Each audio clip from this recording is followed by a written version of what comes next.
عليكم ومرحبا بكم احباباتي، صحه فطوركم. راني رجعت لكم بوصفه جديده اللي يبغيها الصغير والكبير. اليوم جبت لكم وصفه المشوك العصري بطريقه سهله واقتصاديه، وغادي نضيف له واحد المكون صدقوني كون ديروه له غادي يعطيكم خفه وذوق رهيب للمشوك. وهذا المشوك علمته لي اختي ربي يحفظها، في دارنا نقولوا له مشوك ساميه، يجي بزاف بزاف شباب ربي يحفظها. غادي نديروا المقادير مع بعض وفي نفس الوقت راني نقول لكم في الوصفه. هنا نحتاجوا 250 غرام تاع زبده تكون طريه،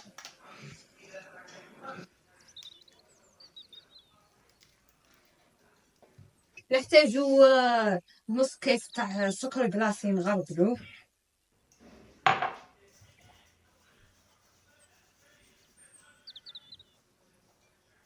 نروحو نديرو لافاني، انا نبغي ندير بودره وديكستري تاع لافاني.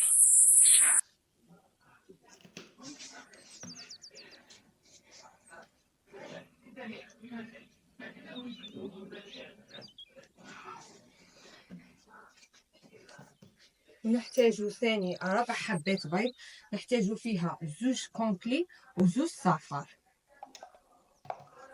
نديرو 2 صفار بيضاء،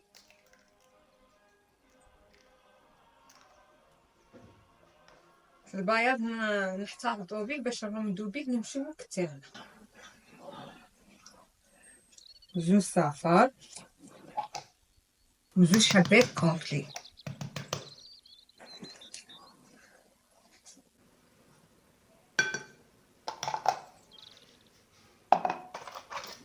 ماشي بودي تاع الزبده نديرو فيها 2 كومبلي.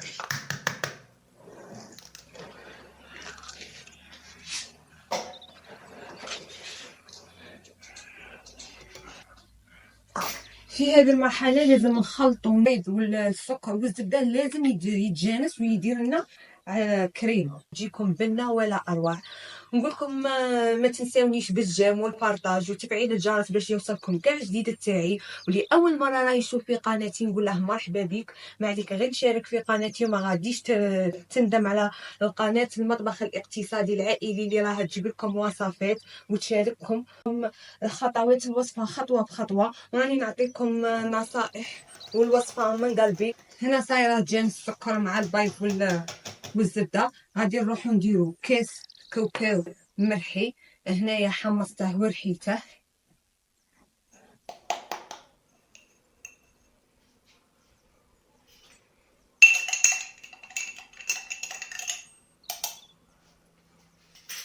ونروحو نديرو فيها كاس تاع جلجلان، غادي يعطيه واحد الذوق روعه. ثاني هاد الجلجلان حمصته شويه باش يطلق زيته ويطلق بنه شابه.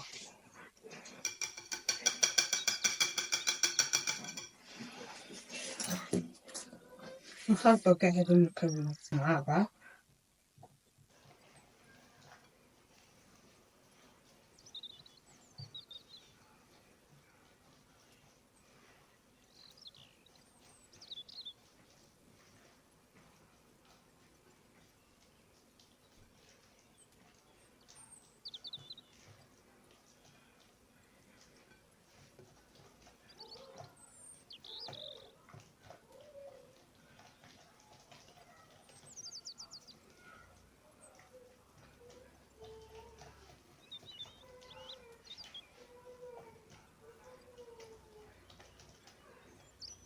هنا نروح نزيد نص كاس كاوكاو، راني شفتها خاص هاد الكاوكاو، فبدي راه دينا كاس ونص تاع كاوكاو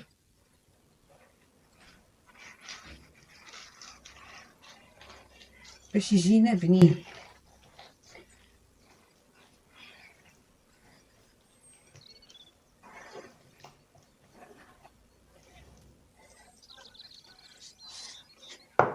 تحصلوا على هكا عجينه تكون فيها الكاوكاو والجلجلان، ونروحو نديرو الفارينه تدريجيا مع مغرف معتبره تاع خميره كيميائيه. وهنا الفارينه ما نطيقش نقول لكم شحال، كل وحده والفارينه تاعها.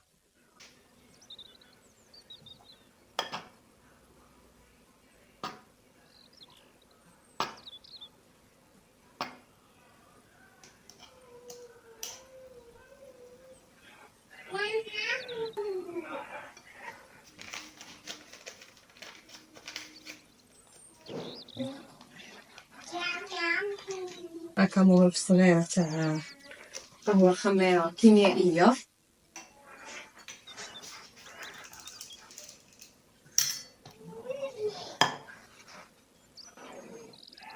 نلموها غير شوية وبعد نستعينو باليد تاعنا.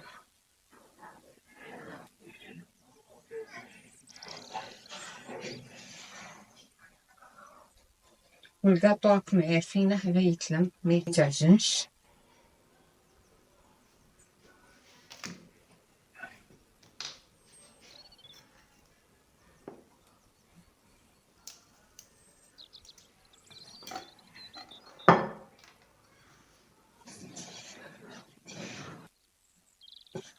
حتى نتحصلوا على العجينة تكون طرية.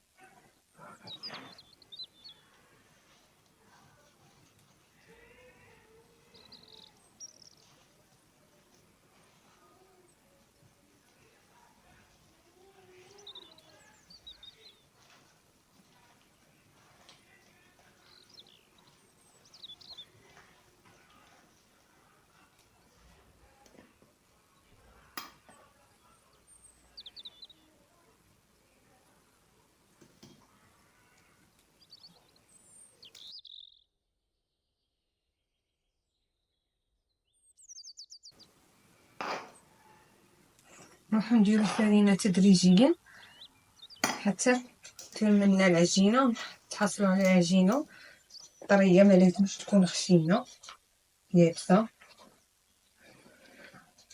وغير نلمو ما نعجنوش.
هاني لميتها.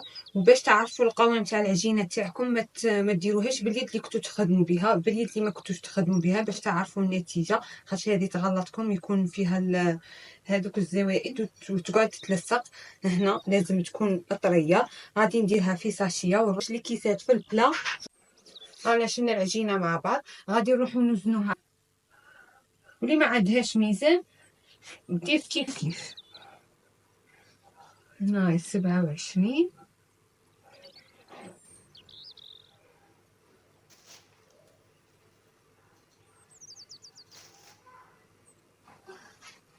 لازم تكون يبين 25 27 غرام، مع اللي الخميره غادي تزيد تتغونفلا شويه باش تجينا الحبه مطبوعه. واللي ما عندهاش الميزان عينك هي ميزانك، حباتك كاع لازم يكونوا كيف. هاي نروحو نخدموهم مع بعض. هنا قلت لكم السنين راني فرشت فيه كاع اللي غادي يدخل في الفرن. نغطو لاباط تاعنا باش ما تنتفناش ونولو نخدمو بها. وهنا عندي كاوكاو ايفيلي. ما نحمصوهش، نخلوه كيما هاك ابيض باش يطيب لنا في الكوشه. وهنا عندي لي سيريز،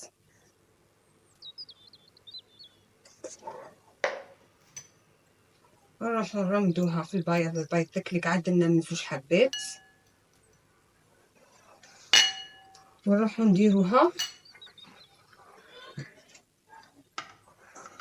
في الكاوكاو.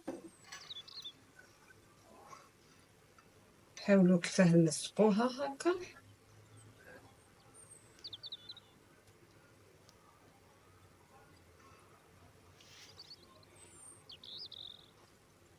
كي تجي صغيره غادي تزيد تتنفخ وتجي شكل شباب. نروحو نحطوها في لي كيسات. نبغي نوريكم خطوه بخطوه. نعاود نذكركم، ديروها حوالي 25 غرام، من 25 حتى 27 غرام الحبه. 27 غرام، حتى قلت لكم من 25 27 غرام. واللي ما عندهاش الميزان نعاود نذكركم، لازم ديروا الحبات كاع كيف كيف، وديروا حساب الخميره باش يجي شكله هشباب. نغمضو في البيض طيب. الكاوكاو ايفيلي كيف ديروا الكاوكاو ايفيلي يجي شكله بزاف شباب. نبدلو فيه شويه. غادي نكمله بنفس الطريقه ونحطه كاع في البلا تاعي، ونروحو نديرو التزيين مع بعض قبل ما ندخلوه للفرن. نعاود باشهم في البلا تاعنا. غادي نروحو نديرو التزيين، لي سيريز،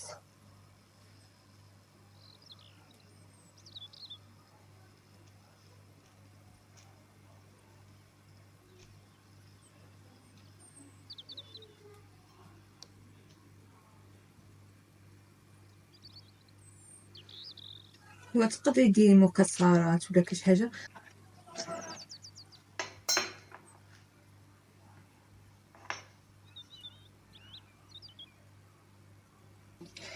ما عليكم غير تعتمدوا هذه الوصفه، ما غاديش تندموا عليها، حاجه بزاف شابه.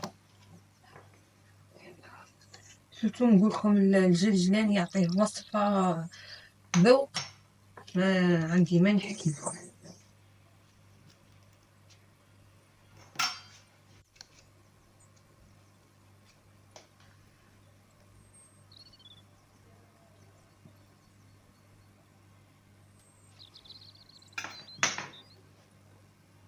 ما عليكم غير تقادوا هذا الفيديو، اكيد غادي تحتاجوه.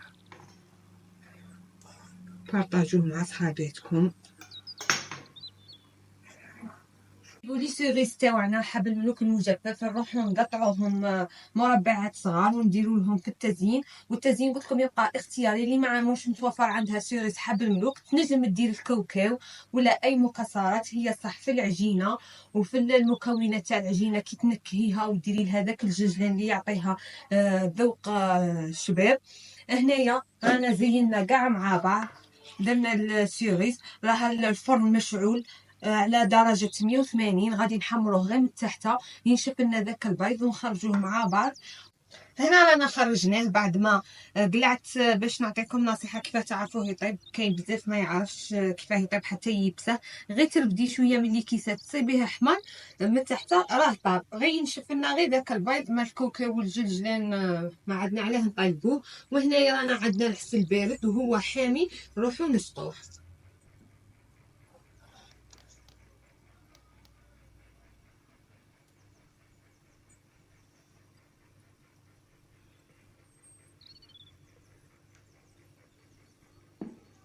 هو حامية ماشي حتى يبرد تسقوه باش يشرب لنا داك العسل.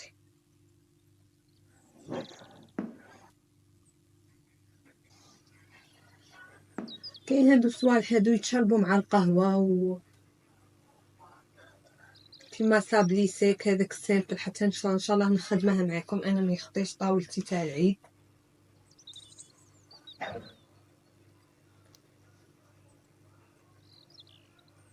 نسقو مليح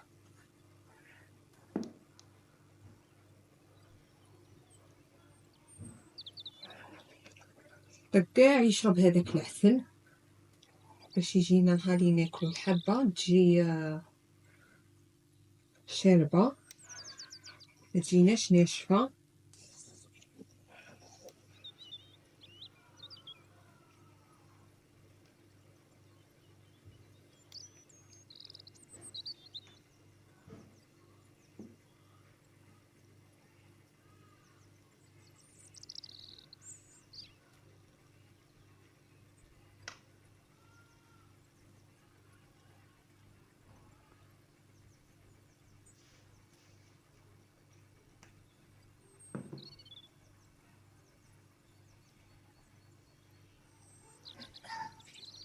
الحاجه الشابه اللي في المشوك كي شغل تزوقيه وتخرجيه ضربه واحده، ما يتعبش وما يديش وقت.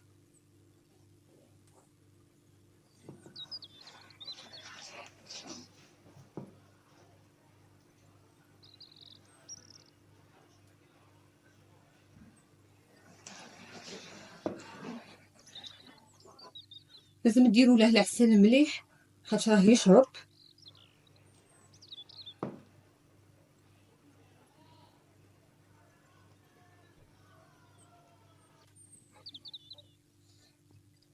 نروح نكمل كاع بنفس الطريقه، كاع نسقيه بالعسل ونخليه يشرب مليح، وبعد نوريه لكم النتيجه النهائيه في طبق التقديم ان شاء الله.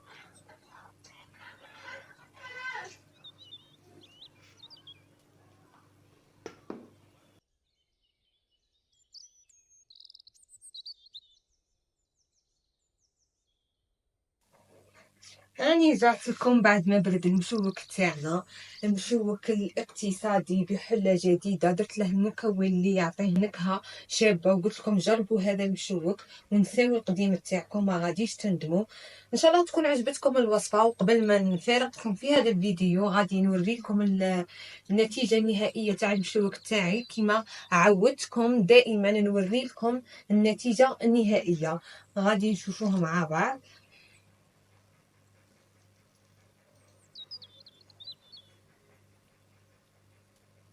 يجي معسل خفيف، ذوق الجلجان محمص والكاوكاو، ذوق ولا اروع. انا نعطيكم نصيحه قبل ما تصنعوا بالكاوكاو والجلجلان، نهاري تبغوا تصنعوا المشوك تاعكم ثم تحمصوه وترحوه باش كي داك الزيت تاع الكاوكاو والجلجلان يطلق لكم في العجينه وتجيكم بنه ولا اروع.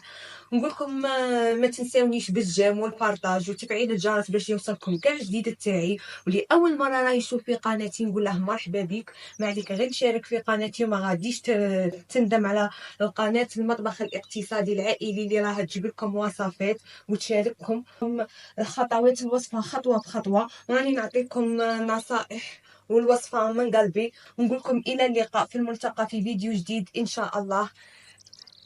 صحه سحوركم.